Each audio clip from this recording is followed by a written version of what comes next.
connection matters a lot. Who you are in connection with can schedule into your life seasons of favor or disfavor. Watch it. For those of you who are singles, don't mess up your life's efforts by connecting with the wrong person. You can schedule into your life seasons of disfavor by marrying the wrong person. And all of a sudden, you who's been a high flyer will now suddenly see yourself crawling on the ground.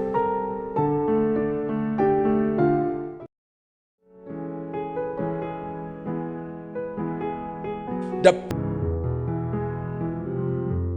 decides the flow of negative or positive emotions. What that means is that the stability or the instability of your emotions will be predicated on the kind of relationship that you have. Relationship decides the flow of favor or disfavor into your life or out of your life. Who you connect with will ultimately determine the kind of favor you attract or the disfavor that you attract. Relationship decides the flow of value or the lack of value for human beings. Who you connect with will ultimately decide whether you will begin to value people or not. If you're in relationship with people who don't value people, you will also not communicate value to human beings. Relationship decides the flow of wise or foolish behaviors. He that walks with the wise shall become wise. A companion of fools shall be destroyed. So relationship powers wise or foolish behaviors. If you want to change your behavior, change your company. There is in every one of us the natural proclivity, the natural tendency, the natural propensity to act foolishly. It's in every one of us. Relationship decides the flow of positive or negative self-image. There was a question God asked Adam in the garden. Adam, where are you? And listen to what Adam said. Adam said, Lord, I heard your voice in the garden, and I heard your voice. I hid myself because I was naked. Listen to what God said to him. Who told you you were naked? You've listened to the wrong voice, and it has affected your self-worth. A voice told you you were naked, and you're beginning to see yourself naked. Somebody told you you're good for nothing, and actually now you're beginning to see it that way. Somebody told you you will never amount to anything. Right now, you're beginning to see yourself that way. Who told you that you were naked? Who told you that you're not beautiful? Who told you that because you're tall, nobody's gonna marry you? Who told you that because you're short, you're slim, you're fat? Who told you that because of all these things? Somebody, listen, the truth of the matter is someone is going to love and adore you just for who you are. Never forget, it takes a relationship to have such kind of voices communicate to us. She listened to someone. Adam listened to someone who told him he was naked. God said, I didn't tell you you were naked. Who told you that? You got into a relationship with someone who communicated nakedness to you.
Hey, welcome to the Relationship Masterclass. My name is Samuel, and it absolutely delights my heart to connect with you again this evening. I'm very confident of the fact that the few moments we're going to be spending together today will ultimately add value to your life. It's been an interesting session in the last 3 days as we look at some of the key and foundational principles for effective and lasting relationship. Although it is something that many will love us to talk about, the specifics in terms of marriage, in terms of, when we talk about singles and all of that. But I've come to realize that the principles that makes relationships to work are generic. And then when we come into specific stages of our lives, the application can be specific. I'm going to make that very clear. Whether you're single or married, it is critical to understand the fact that there is a principle of relationship that is universal. For instance, the principle of communication, the principle of respect, honor. Whether you're single or you're married, that principle holds across board. Now, the application of it in a single relationship may be a little bit different from the application of it in a committed married or marriage relationship. So you can see that across board, if you master the principles of relationship and master the application of the principles, you will have a very successful marriage or relationship. If you master the principles and the application of it, which is what we call the practice, if you have the principle and the practice of it, you're going to have great potential in terms of succeeding in marriage or relationship. Write this down. Marriage is powered by relationship. A bad relationship powers a bad marriage. A good relationship powers good marriages. In essence, if you have a dysfunctional relationship, it is very, very probable if you will have a very functional marriage. If you have a dysfunctional relationship, it is very probable if you will ever have a functional marriage. It is just what it is. Here's what I want to say to you. Is it possible that you focus so much on making your marriage work that you've lost sight of the need to make your relationship work? I've seen couples who are trying to have a successful marriage, but they're having failed relationships. I want to say this to you. If you have a failed relationship, it's a matter of time you're going to have a failed marriage. So why don't you think about focusing on having a successful marriage, you and your spouse, and then watch what the outcome will be. You're going to have a successful marriage. You're going to have a successful family. So maybe we need to a little bit twist the direction of our focus from what is supposed to be an outcome to what is supposed to be an input. Relationship is the input you make into the kind of outcome you get in a marriage. So if your input, which is relationship, is healthy, the output is going to be a healthy marriage. But if you have a bad input, whether it's relationship, you and your wife, your husband, or you and the man you want to marry or the woman you want to marry, if your relationships are dysfunctional, you're certainly going to reap a dysfunctional marriage or relationship. Let me see who is the fastest finger. I always like to know who are my fastest fingers. Who are those who are able to type very quickly? Oh, I see Martha saying share. Thank you so very much, Martha. I never even thought about the fact that, you see, when I get into this, I just enjoy myself. Can you all, everybody now, can you just go ahead and share the video? You never can tell how many relationships and marriages you're going to rescue right now. On YouTube, on Facebook, don't just get lost learning. It's also important if you get to share with somebody else. Let somebody who is roaming around, all over internet, on Facebook and social media, looking for something to inspire them. Would you be kind enough to make them find something that will add value to them? This is not just going to inspire, it's going to inform, it's going to influence. I guarantee you that. And I'm going to be going into some 8 powerful principles that's going to really, really influence, inspire, and impact you today.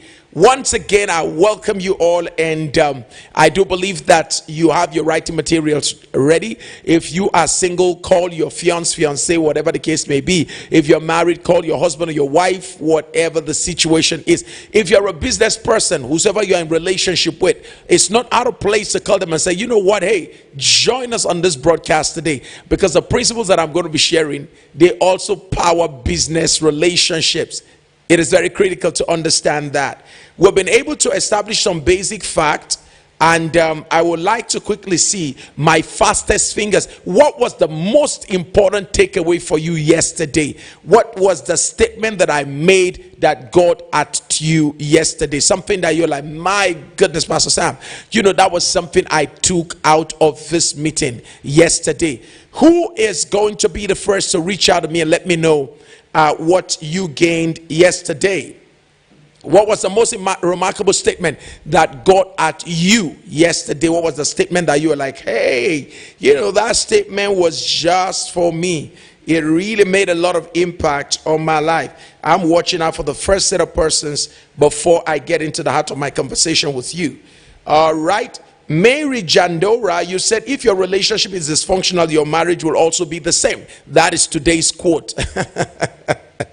All right, so let me see those who are going to be typing out for me. I can see a lot of you are typing right now. So who is going to send out the first takeaway from yesterday's meeting? I'd like to get your takeaways from yesterday's meeting. All right.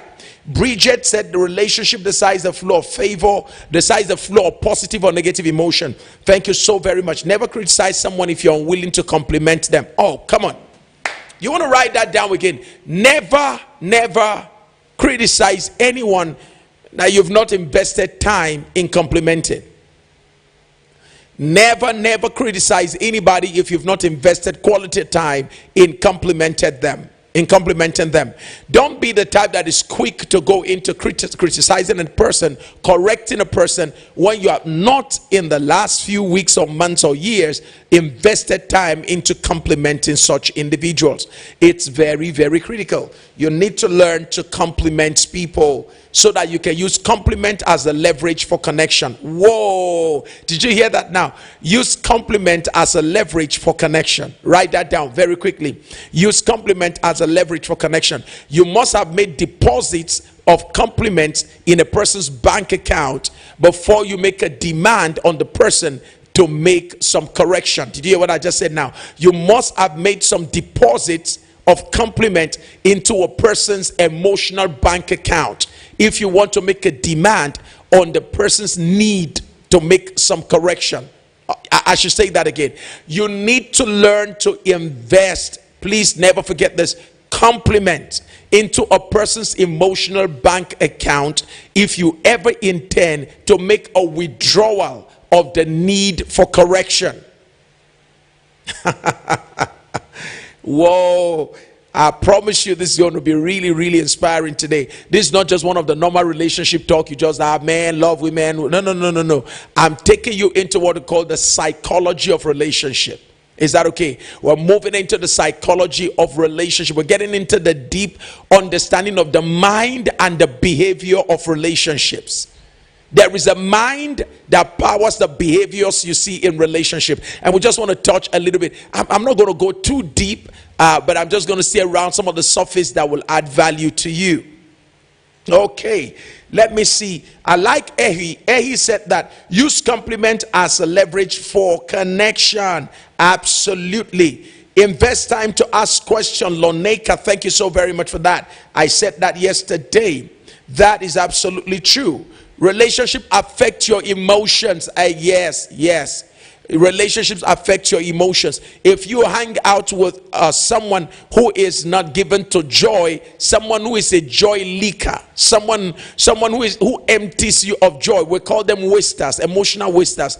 If you hang around an emotional waster, your joy, your peace, everything is going to be wasted, because it is just what happens when you hang around the wrong persons. All right. Okay, let's get a little bit further today into our conversation. We're still going to be looking at the principles for building lasting relationships. The principles for building lasting relationship. Remember that yesterday I said to you, relationship decides the flow of negative or positive emotions. Never forget that. Relationship decides the flow of negative or positive emotions. If you hang around with somebody who is not positive, somebody who is negative, somebody who is pessimistic, someone who is always sad, someone who is disorientated, trust me, whether you like it or not, the wave of their emotional imbalance will soon erode. It will soon find its way into your own shorelines. I'm going to say that again. The wave of their own emotional imbalance will soon find its way to your own shoreline. Never think that a person's misbehavior or a person's negative emotions will have no devastating consequence on you. It just takes a matter of time. Over time, you will soon start responding, reacting, if you're not careful, to the emotional situation of the person you predominantly hang around. So watch who you hang out with. It's very important that you watch who you hang out with. Let me quickly take you to the second point that I mentioned yesterday. I said relationship decides the flow of favor or disfavor. Remember that there was a man called Jonah, right? Jonah was sent on an errand by God to a place called Tarshish. But Jonah to a place called Nineveh. And then Jonah decided to go to Tarshish. He didn't want to go to Nineveh. As a result of which he joined a merchant ship. They were just on their own traveling somewhere. And over time, the Bible says that they found themselves in the kind of a storm they've never seen before. And all of a sudden, they began to lose the things that they had already bought. They spent so much money to buy things, and then now they had to be throwing everything overboard because they were dealing with a wave. The question then became, where is this wave coming from? Why are we for the first time faced with this kind of situation? Well, we all know as Bible students what the trouble was, the source of the trouble. We got to realize that the Bible says there was a man that they carried along with them, whose name happens to be Jonah. And funny enough, Jonah was in the hinder part of the ship. Jonah was sleeping. Isn't it funny to realize that the source of your problem is comfortable in the midst of your problem? It's funny to realize that the person who triggered storms in your life, in your relationship, it's funny to know that the person who is causing the conflict in your marriage is completely oblivious of how their behavior is powering storms in your relationship. I'm sure you know you've hung out with people like that. They cause you so much pain, but they don't even feel it. You see, their dysfunctionality has become an anesthesia to the pain they create. I'm going to say that again. You see, their dysfunctionality has already created an anesthesia. It has become an anesthesia to them in the midst of the pain that they create. They create pain for you, but they don't feel it. They destabilize your life and they are stable. They are causing you unrest at night, but they are at rest in the night. Isn't it funny to know, for those of you who are married, to know that, hey, look at the person who destabilized my emotions, sleeping in the hinder part of our bed, locked in a duvet. You messed up my life and you're snoring. You messed up my life and you're sleeping. There are individuals like that, whose dysfunctionality, they are so accustomed to a dysfunctional life, so much so that when they create a dysfunction in your own life, they don't know, because their dysfunctionality has become an anesthesia to the pain they create in your own life. Somebody said, all right, yes, okido. Very, very powerful principle. Never forget that. We have individuals. Somebody said, I suffered from that. Wow, that's very good. I see that. Somebody said, exactly. Somebody said, yes. So yes, that is a truth. Their dysfunctional life causes you pain, and yet they are living in a, so to say, pseudo gain environment. So Jonah was in the hinder part of the ship. Watch this. The people, the merchants were throwing things overboard. The things they spent money to buy. They were throwing everything, trying to stabilize the ship in the midst of a storm. But the man who really caused the pain was somewhere sleeping. And one of them just thought, hey, let's go and wake this man. How can you even be asleep in a storm? You are not Jesus. How can you be asleep? The house is on fire. The marriage is on fire. The relationship is in a state of chaos. And yet you can't even see it. That's how dysfunctional such a person is. Abnormality has become their normality. Dysfunctionality has become their functionality. They are used to and accustomed to an environment of chaos. Causing you pain makes them feel good. Your cry at night is the reason why they seem to exist. It seems they were anointed to destabilize your life. It gives them great joy when you are weeping. They are changing channels and they are busy reading newspaper, drinking tea when they have dropped bombs that have messed up your emotions. It's so sad to realize that this is a reality of life. And so the men went over to Jonah and they said, hey, what are you doing here sleeping? Are you not aware that this ship is about to capsize? Are you not aware that we're about to lose everything? And it's like, I don't know. See, that is the worst part of this matter. That you don't know that your misbehavior has cost us pain. You don't know it's my pain. What we've lost is not the issue. We've lost time that we should have been having together. We've lost emotional connection that we should have been having together. And it's so sad to know you don't know. You're not aware that what you said yesterday, what you did, the way you acted, how is it that you're so oblivious of a trigger that has caused all of this? And they said to Jonah, you need to come out with us. And Jonah was forthright. You see, this is where I pray that God will bless us with grace and capacity to be able to imbibe the good quality of Jonah. When they told Jonah what they were going through, listen to what Jonah said. Don't blame yourselves. I take full responsibility. I will not practice diversionary tactics. I'm not going to repeat the error of Adam by throwing the blame on somebody else. I stand up as a matured, responsible person. I want to let you know that what we are suffering now in this relationship will never have started if I had not joined you. I am responsible. I am the reason why you're going through what you're going through.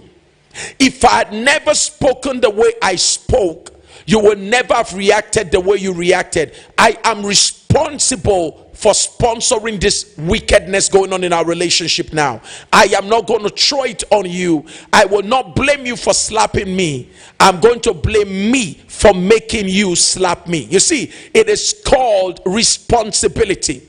Taking full responsibility. Saying to yourself, I recognize the role that I played in initiating or triggering the destabilization that we're experiencing in our relationship. You see, until we come to the point where we don't excuse our contribution, until we come to that point where we identify and not excuse our contribution to the chaos, we may never have functional relationship. Marriages don't just end up in a courtroom seeking a divorce because one person misbehaved. The reality is it takes two to create a chaos. You never find someone who's just dancing in the market square except if the person has lost his mind without a drummer. Here's my point. If you keep playing the drum, someone is going to dance the dance.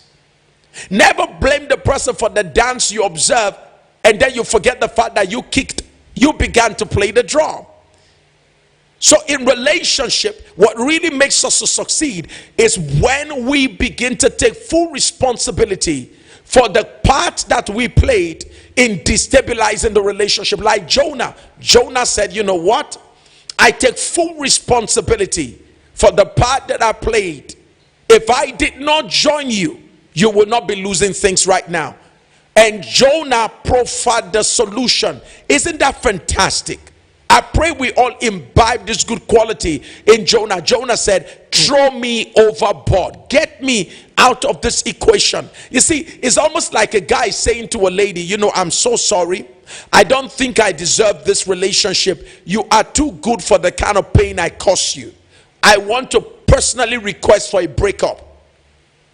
Let me step out of this relationship. Now, I'm not asking you to do that. I'm only telling you how far a man can go in taking responsibility.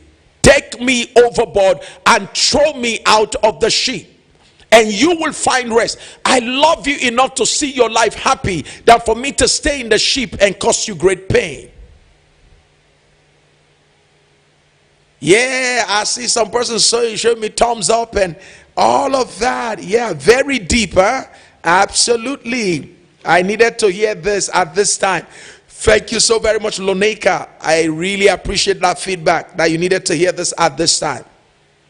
If you have someone you need to share the video with right now, go ahead and share the video with them, so that we can all get to educate more people. Never forget what I said. Relationship re-educates you. All right. I'm sure you're also being re-educated now. Never think that there is anything called innocent relationships. Never think. There is no innocent relationship.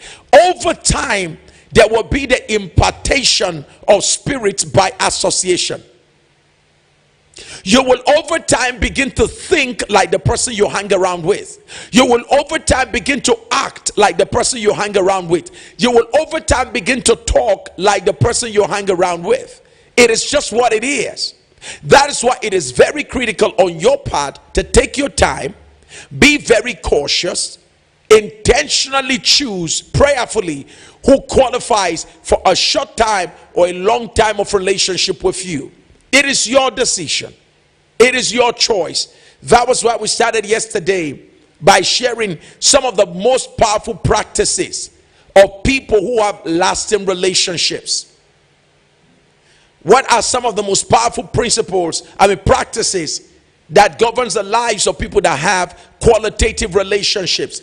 The first thing I mentioned to you yesterday was that they connect and complement each other without before correcting each other. There is nothing wrong with correcting, but let it be that you don't only show up when there is need for correction and you forget the need for connection. I'm going to say that again. Don't be the type who only focuses on correction when you've not focused on connection. Right? Make the commitment to connect and complement before you correct. Number two, you want to be curious enough to understand without being critical of your partner. Don't say that. You need to be curious enough to understand the personality of your partner, the likes, the predisposition, the proclivities of your partner. You must be curious enough to understand the love language, the apology language, the sex personality type of your partner. You must be curious enough to know without criticizing the person. Here's what I want to say. If you're married and you know your partner's love language and you don't communicate love to your partner in the language that your partner is waiting to be communicated to, you are practicing simple wickedness in relationship. For instance, if you know that your partner loves sex, you know that your partner loves touch, you know that your partner loves words of affirmation, you know that your partner loves acts of service, and instead of investing into the love language that your partner values the most, you choose to speak or communicate love to your partner the way you want. It is the greatest level of wickedness that can be perpetuated in a relationship. Let me break it down for you. If, for instance, my own love language is physical touch, I like you to just touch me, to cuddle me and stuff like that, and my wife decides not to give to me what I love, this is what makes me live. This is how I interpret love. When you use the word I love you, I don't understand love if you don't touch me, if you don't cuddle me. That I understand love not verbally. I understand love kinesthetically. I understand love from physical touch. If it's my wife, you know that touch matters a lot to me. And the only thing you don't give to me, you withdraw from me, is touch. You did not come to that marriage to give joy.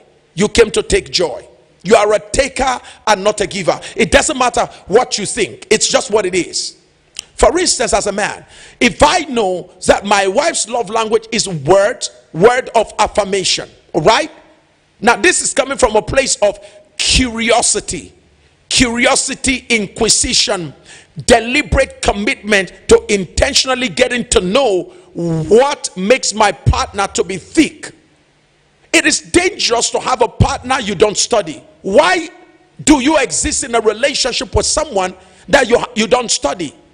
All you think about is, you did not greet me, you did not slap me, you did not dance with me, you did not you did not buy me this. Have you taken time to study the person?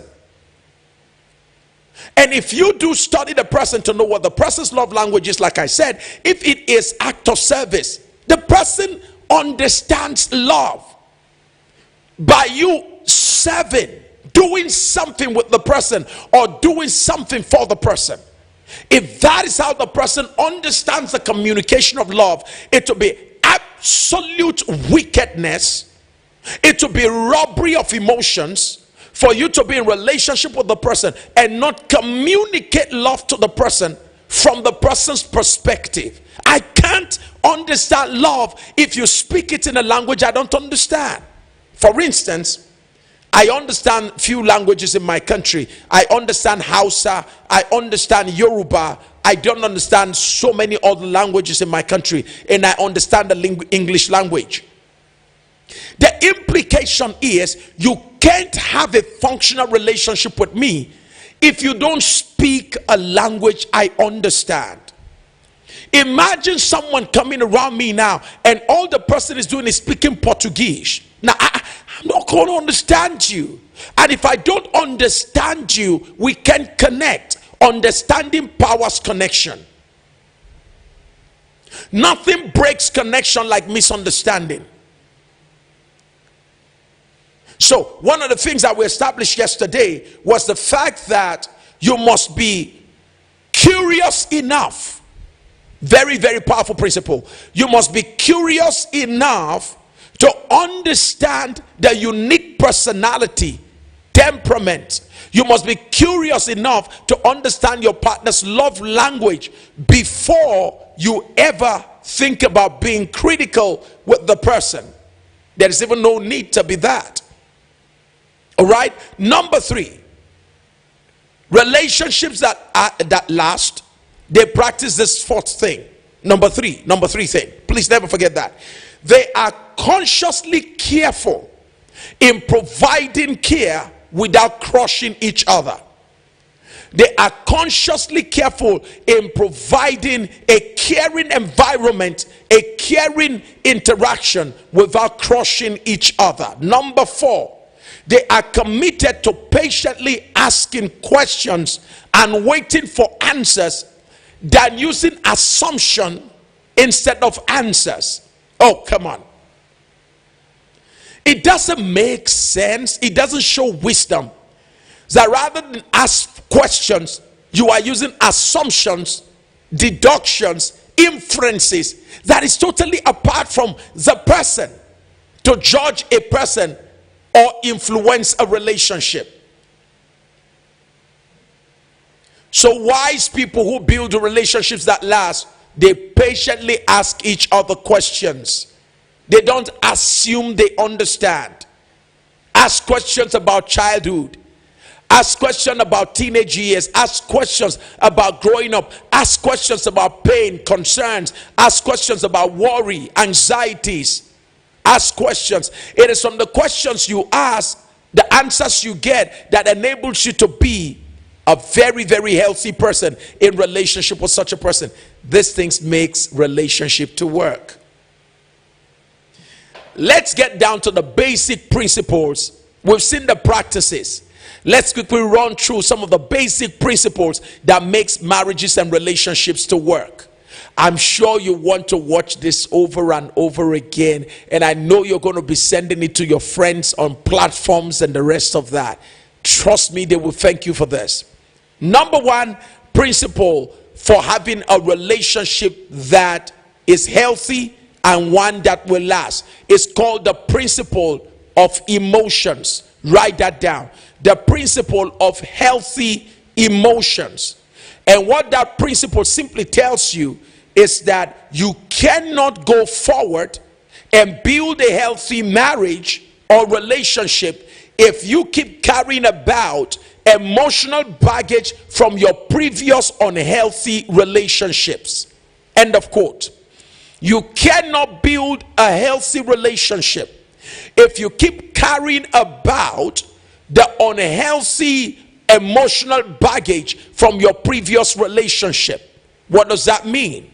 It is always great for you to look back at the previous relationships of your life, your relationship with your parents, your relationship with your peers, your relationship with your first lover, your relationship with the people you've met in life. Listen, maturity comes when you can look back, introspect, and see how those relationships have contributed positively or negatively to your life. Here's where the game lies. The negative contribution of previous relationships have the capacity to destabilize current relationships. It is called emotional baggage. When you still have junks in your trunks, it is always good for you to look back into your trunk to see what kind of junk you have in the trunk, so you do not travel into the future carrying junks in your trunk. You see, there is nothing wrong if you carry junk in your own trunk. The problem is that if you now get somebody else on board in your life's journey, you're going to mess up their lives because of the junk in their trunk. Imagine now that the person also comes into a relationship with you with a junk in his own trunk. Now what that tells you is that we have junkies with junks in their trunk, and they are all traveling the same direction. That is why the relationship is messed up. The relationship is unhealthy, because all of us in relationship have not yet looked back to deal with our past experiences. If you've not yet shared the video, go ahead and share the video right now if you want to. All right? Okay, so watch this carefully. It is very critical for us, if we're going to build qualitative relationships as singles or couples, that we go back a little bit. You have to go back. Yes, that's a key. It has to be pulled back for it to be launched forth. Relationships that don't look back go back.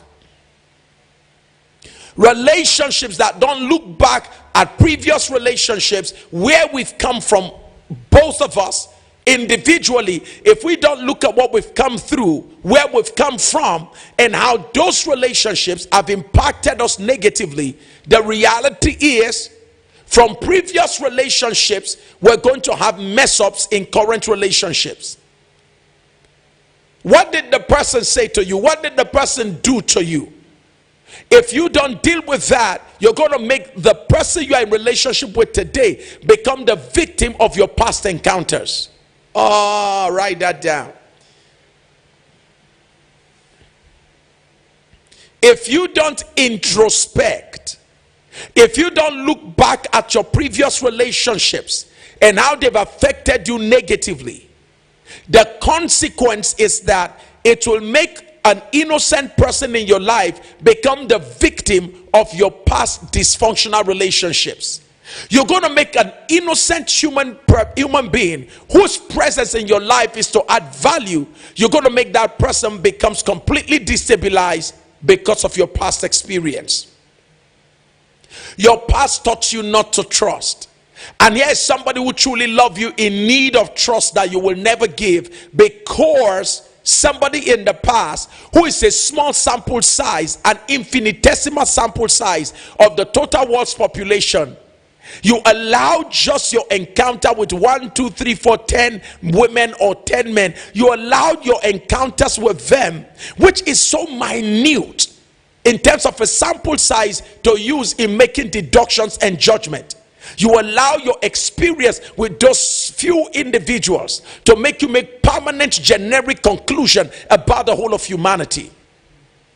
Because you had a bad relationship with 10 men, now you've made permanent conclusions about over 3 billion men that are on earth. That is too premature, it is naive, and yet understandable. You have the right to pain because you suffered the pain. But it is wrong for you to use a temporal, limited, localized pain to make general and permanent conclusions.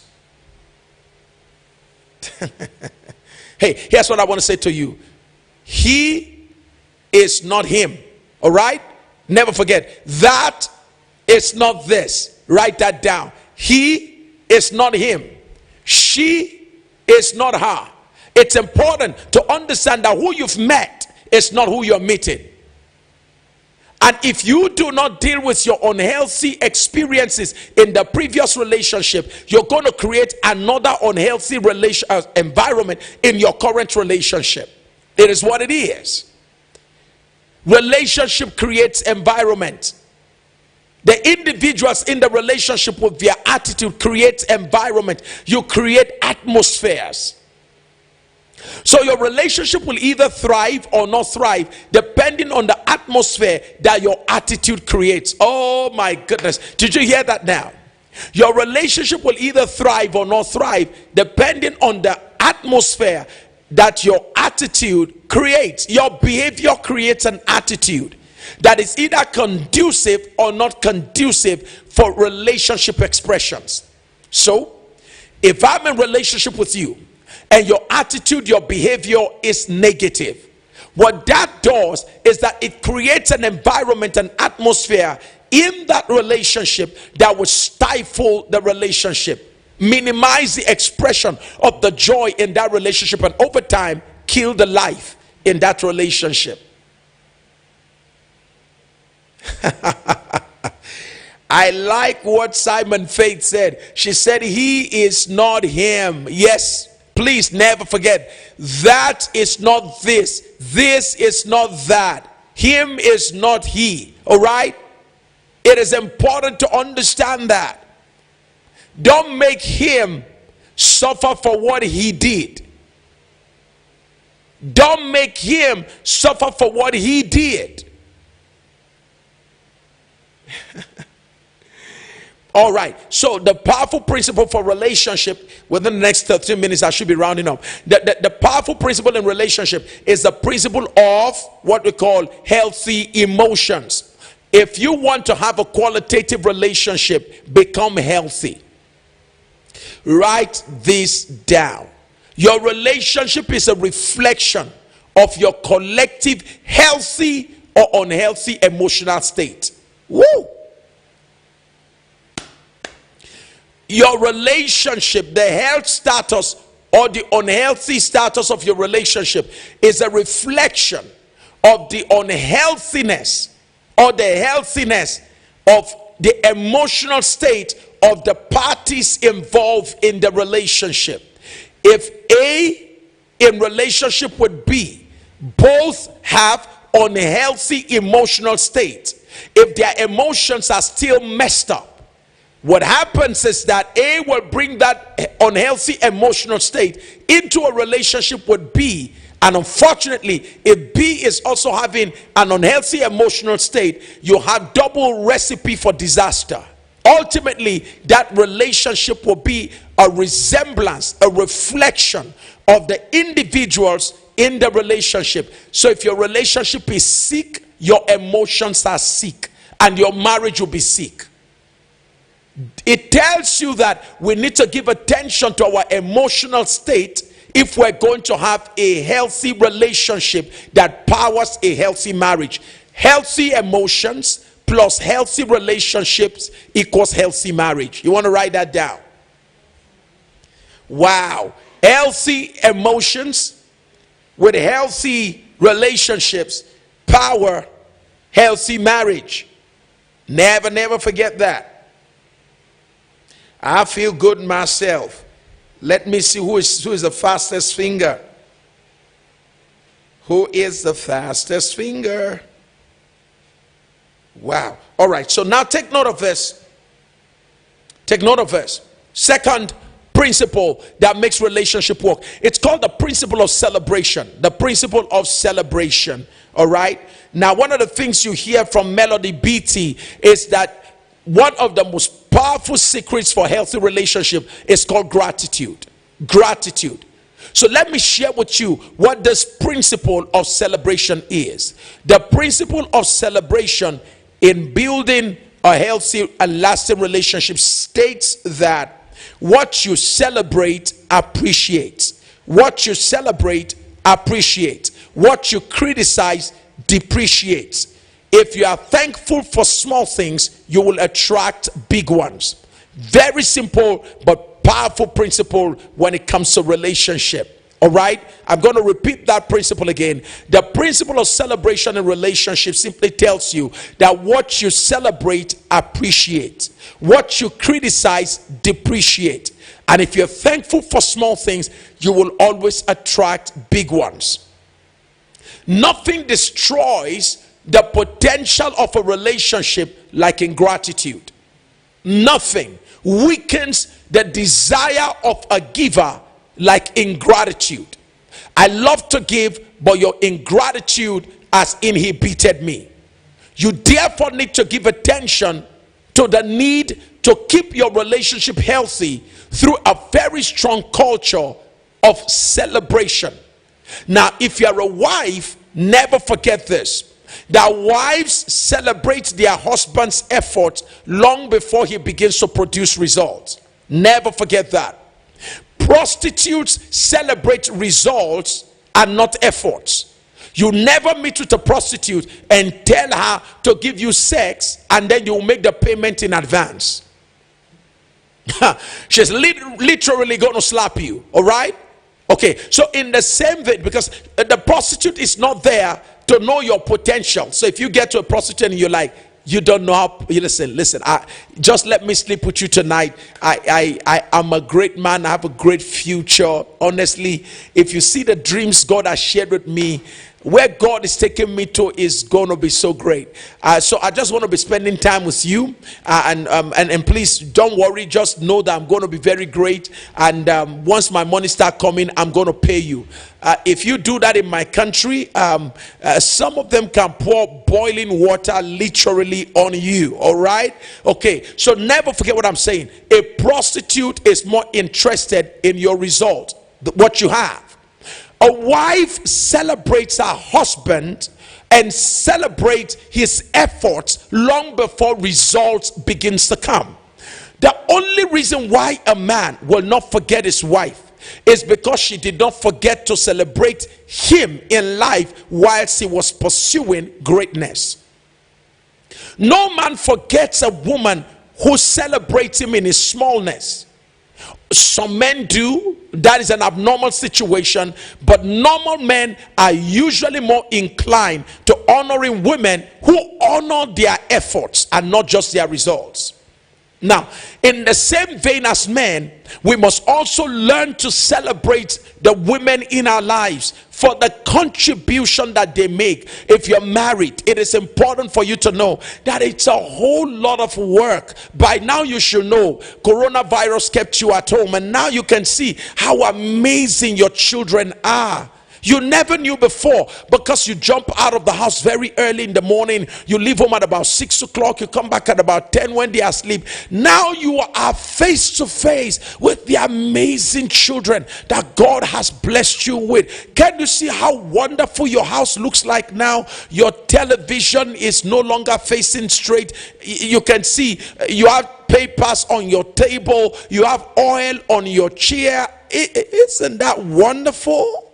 And now you're almost losing your mind. What kind of house is this?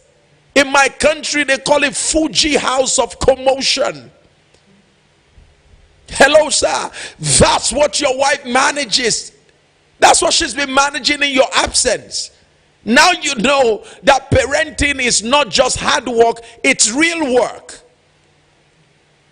And I understand again, you're trying to escape, but God bless the kids that you have. You see, because of COVID, you're using work. I'm doing Zoom conference. You've used it to escape now into a room. But thanks be to God for the kind of kids that you have. I noticed you even put on your door, out of bound, daddy's in the room. But they say, come to knock on your door, Dad, can I still come in?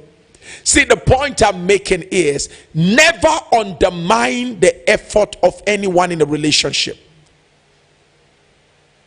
Nobody's effort is better than the other. Our efforts are just different. The one who goes to work, his effort is not better than the one who stays at home.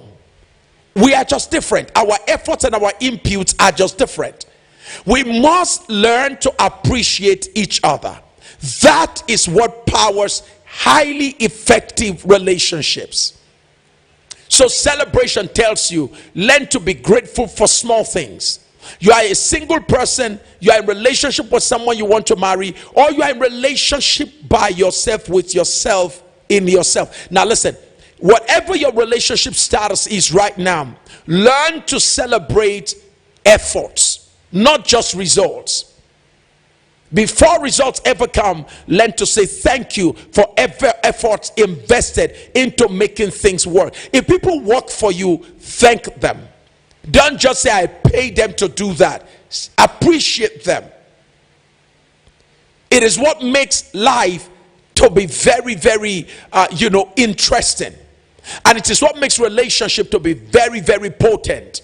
When we power our relationship with gratitude and the culture of celebration. Celebrate performance. When we perform well, celebrate. You see, don't wait to always catch me when I do something wrong. Don't be the type that has an eye only to see when I go wrong. Make sure you keep your eyes open to see when I do something right and celebrate it.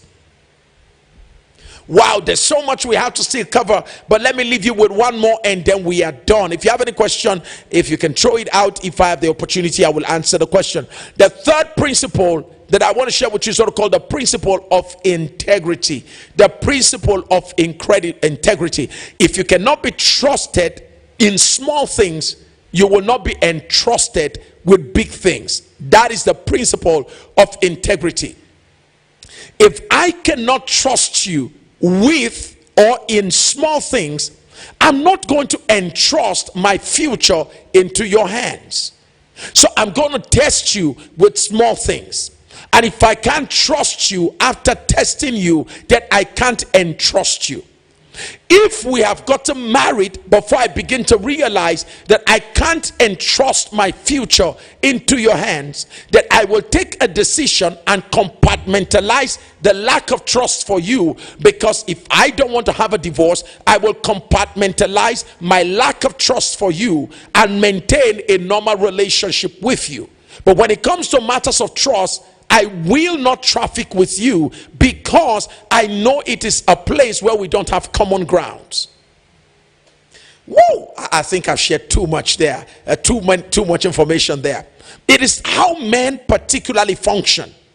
See, men have the capacity to say, okay, look, on this ground, my wife and I, we don't have common grounds here. So I love you and I perform my duty as a husband, but on this ground, you and I don't have common ground, because I can't entrust X and Y into your care, having tested and realize that I can trust you. If I can't trust you, having tested you, I can't entrust you. The same thing, if you are single, make sure you test to trust. Don't trust to test. And I found women too. There are women that have just realized that, look, my husband is not someone, I love my husband, he's a nice man, he's caring, he's X, Y, and Z, but you can't trust my husband with money. He's a spendthrift, he's a spender. So you find a woman compartmentalizing, this issue about money, keeping it away from her husband, because this man does not have stability of emotions in the presence of money. He doesn't have stability of emotions in the presence of money. So what I do is that I quarantine our money away from him. If there's anything like that, I just keep our money. I keep my financial status away from him, not because I want to be secretive, but because I want to be protective. So watch this. My keeping of the money is not from him, but for him. So I have decided to be protective, not secretive. He is not aware, not because I want to conceal. He is not aware because I want to ensure that ultimately the money we have is used for something better and more productive. Whoa. I need to close now. I'm right about a minute on the hour.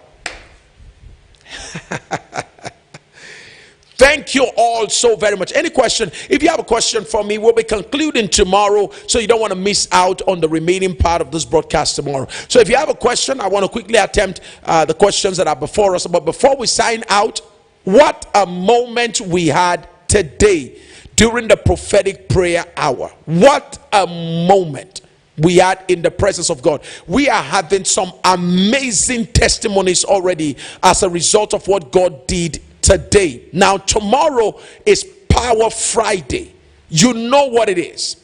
It's going to be a time when we're going to come in the presence of God to trust him for the demonstration of his power in our lives. If you need healing, you need breakthrough, you want to be married, you're trusting God for a supernatural turnaround, 6 a.m. West African time tomorrow. If you're Nigeria, 6 a.m. is the time tomorrow. If you're in America, it's actually 12 midnight in the Eastern Standard Time Zone in the East Coast.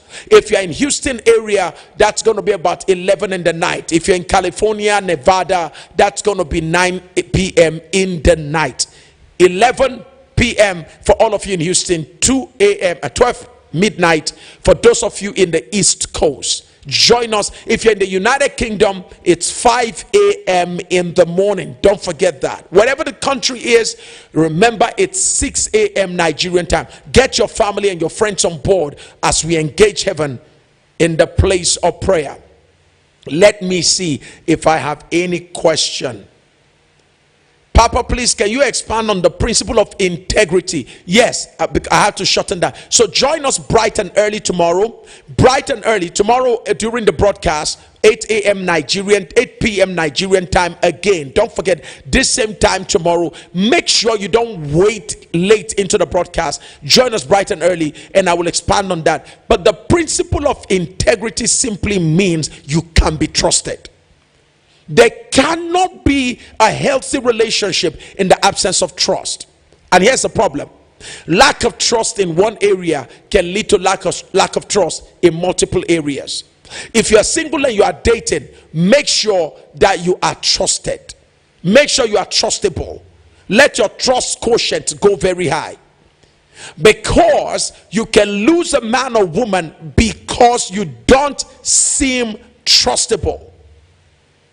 You are beautiful but not trustable. You are responsible when it comes to financing, giving money and all of that, but you don't look trustable on certain grounds. Now, here's what I said before. Lack of trust on one ground can erode other things, can mess up other areas of your life where somebody seems to trust you. So never forget that. Okido. Let me see if there's one more question before. What if you can't trust in the matter of affairs? All right. If someone is in relationship with you, singles, if someone is in relationship with you and the person is not yet married to you and the person is already getting engaged in affairs, never think you are his mama. Never think marrying him will solve the problem. Unfortunately, what you have seen before marriage is actually a red flag from heaven saying, my daughter, my son, caution. All right. If you choose to ignore that caution and you marry the person, you have nobody to blame for future promiscuity, for future affairs, because you were given a privilege to have a sneak preview of coming attractions. You were made to see it through the multiple affairs that the person had whilst you were still dating or courting. All right. Never take for granted what you see before marriage. because you will see much more of it after marriage. Never assume that your presence will change another person. You've not been that endowed yet. If his mother did not change him, it is not your own person that will alter him.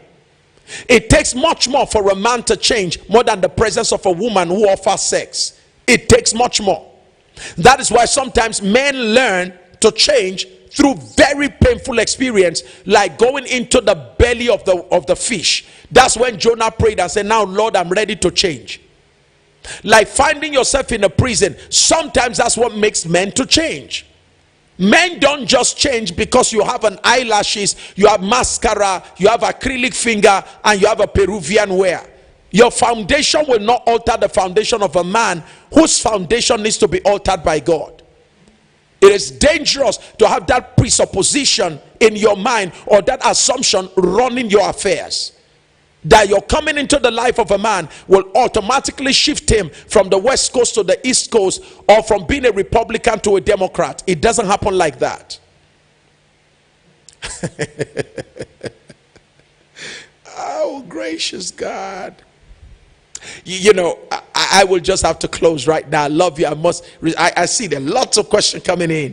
Let me see if I'll be able to scoop the questions today and see if I can attempt some of them tomorrow. If you will join me bright and early tomorrow for this same broadcast, we'll be able to attempt quite a number of questions. I love you so very much. I think it'll be great if you can take some time out, share this video, recommend it to your friends in the office, let them get to see and hear what God is saying. I'm sure you've been inspired today. I love you so very much. My wife is in the studio. She sends our love and we send our love. Thank you so very much. Bye-bye.